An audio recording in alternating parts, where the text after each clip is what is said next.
I'm here today with Lindsay Fuquin at Mangum Manor Park, and she is the owner of Kitsch of Kitsch Kitchen. So we're going to talk to Lindsay today and find out a little bit about her business.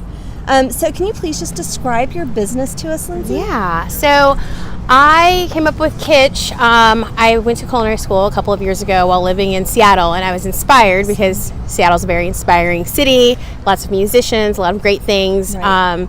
And while I was there, I just decided I'm going to go back to school and become a chef. And so I was there, and then we moved back here, and I said, this is going to take some time, but I'm going to start my own business. And I've always loved to cook.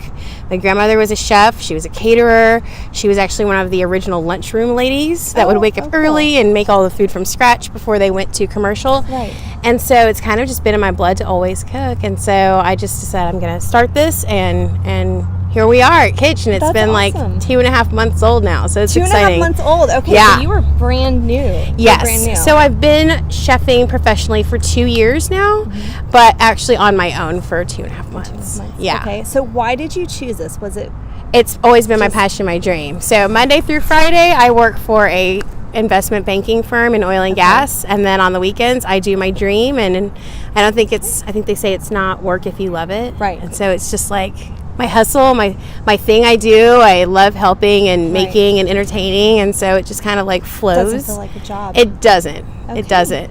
Very cool. So what is something most people don't know about this business, about this catering business? I think that a lot of people don't appreciate or respect a lot of different dietary preferences or religious preferences. I recently learned that it was kind of, I wouldn't say it's odd, but I actually had a recent client that I did a 5-course dinner for, and it had to be all halal. Okay. And so I was like, well, I've never done that before. I've done vegetarian, I've done vegan, I've done, nut allergies. I've never done something that's more of a spiritual or religious aspect. And so it allowed me to explore more in Houston and really get to know a part of our community that I really never had a reason to, because I was just like, if that's something that there's religion, I probably should figure out more about that and really dive in. But starting a new business, it's like I really just want to get my business started, but now it's like I can actually say I've cooked a halal meal, and especially being in Houston, and especially being in Houston, exactly. I mean, probably every religion and ethnicity every is single, represented here. and it's fun. And so it was like before, I was like, oh, I never had a reason to. Now it's like, oh, what other religions are out there, but I can learn to actually do this. That's awesome. Yes, that's really cool. It is cool. Okay, so what are your goals over the next year? You're brand new. Yes. So what are some of your goals? So I've done a couple of weddings, and I've done event planning, but my initiative and that I want to launch, and I want it to start for this year, which is a program to help families when the school year starts.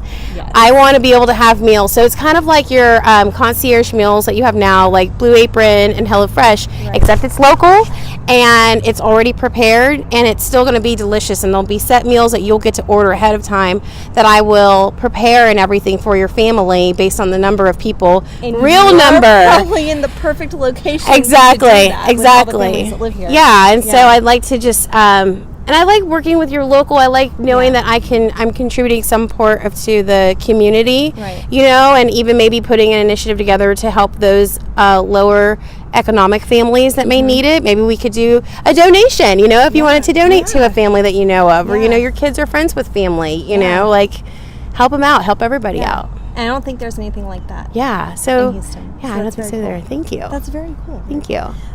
What made you? So you're new to Mangum Manor, Yes. which is inside of Oak Forest. Yes. So what brought you to this neighborhood? What made you say this is the neighborhood where I want to live? Well, I think driving around the neighborhood alone is just something fun, because it almost takes you to a different time period that you can see that's growing. And while we've got these really great, beautiful homes that are popping up in the neighborhood, it's still great to see the character of a lot of the homes that you're like, how old is this house? This house is maintained very well. It's as if there was a time period where home ownership was very respected. There are some neighborhoods you can drive through and you're just like, what is going on over here?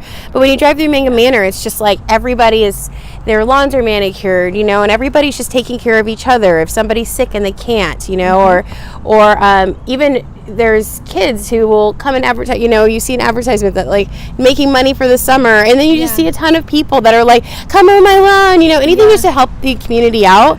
That was a really big deal for us. I mean, the fact that we're right here in a pocket that's got your highways that you need to get to is very close for my husband and I being in the Galleria in downtown. This is absolutely the best area for us.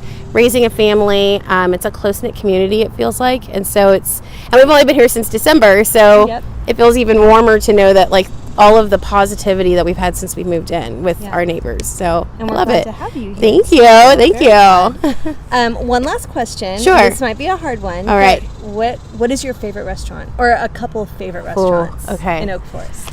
I'm a big foodie, so I will break it down to my favorite things that I like to eat. I love a really delicious burger, so I go to Petrol Station for my burgers. I've never had anything but the Rancor. It's the only one I've had. Okay. It's delicious. It's wonderful.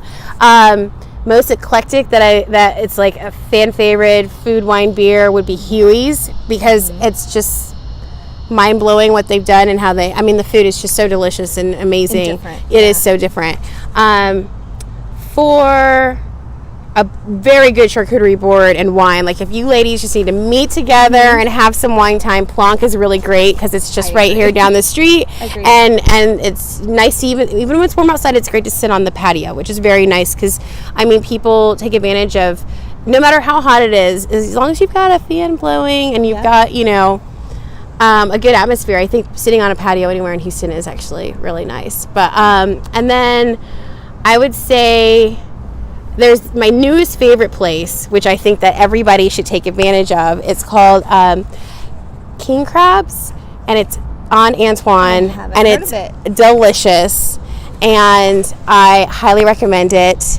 And if you haven't tried it yet, you really want to try it. Awesome. Because add that to my list. It's so delicious. That I have to try. Yeah, okay. Yeah, it is. Awesome. So, yes. Well, Lindsay, thank you so much. Of course. For telling us about your business. Yeah, I'm happy to be in the community and happy to help out and answer any questions. And we're happy to have you. And people in Oak Forest, residents, if you want to know how to get in touch with Lindsay, if you have any catering needs, her information is going to be on the Park Bench website, so you can find it there, and I'm sure you can find her on Facebook yes, too. You can. Yay. Awesome. Very Thank good. you, Lindsay. You bet. This is cool. Okay. I like this.